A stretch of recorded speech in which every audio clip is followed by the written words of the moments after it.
Hey guys, welcome to the introduction of the Kymco CK125 build series.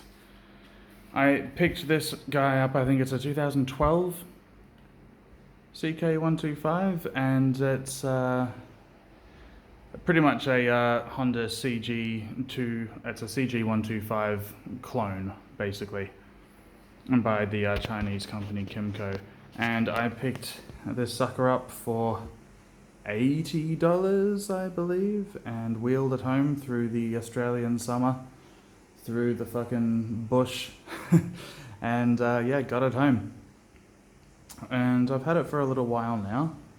It was pretty much a basket case when I got it. Everything was all in bits. I had a few buckets of parts, and over the past, on and off over the past probably 12 months now, I've been putting it together and getting it closer and closer to firing up, you know, hour here, hour there. And so I call this bike the Bastard for reasons. It's one of those one step forward, two steps back kind of bikes. And I picked it up really because I can see the potential in this of a really cool little 125 cafe racer. You know, it's actually got really nice lines along that frame. I think once I get it running and get a hoop on the end there so it doesn't flick up like that, I can put a nice cafe seat on it and, I don't know, maybe keep the tank, maybe change out the tank. Yeah, it's always been my vision for this bike, to be a sweet little cafe racer. So at the moment, the build is going to consist of getting the bloody thing to start. It's a overhead cam, and I'm pretty sure, because I've tried to start it a couple of times now, and I'm pretty sure that it's basically just the timing that I've got wrong now.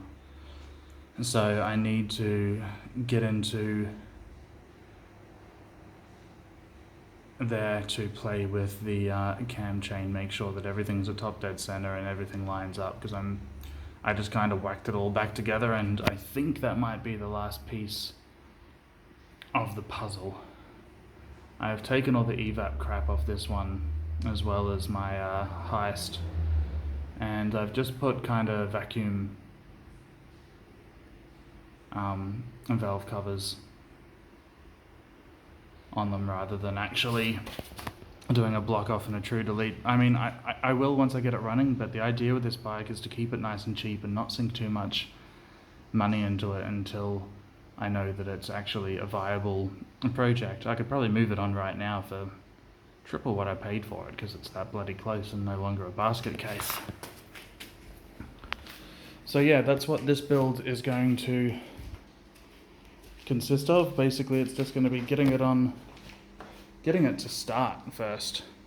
It'll need a new battery. That one does take a charge, but it doesn't hold a charge anymore. Obviously, it's had a good old drop at some point, and you know, the header's rusty and there's a dent in the tank and everything, but you know, it was, as I say, it was $80. It was a total steal. I need to replace a few parts that I've cannibalized. The throttle tube, for example, is right here.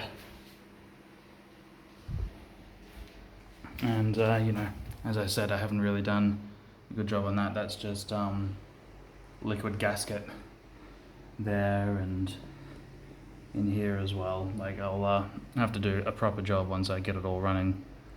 But getting it running is the start. And actually, I discovered just the other day that it's still got its original bloody toolkit, which I thought was cool. It does kickstart as well, and again, the kickstarter that was there is now on the Snarler. So you can see where my priority has been. So that's pretty much it for the intro to this project. I'm going to have to change the petcock on the fuel tank, as it's the vacuum system, so I'm just going to have to change that to a standard manual petcock. Shouldn't be too much of a pain in the ass. And the ignition's just kind of broken right off there, you can see, so I'm going to have to relocate that and stick it on somewhere somehow. And as you can see, it's actually done bugger all keys, it's only done 1300k, so absolute bargain. And yeah, I'm pretty keen to get on with this one because it's been sitting there for far too long. So that's all for now, and stay tuned to see the bastard running.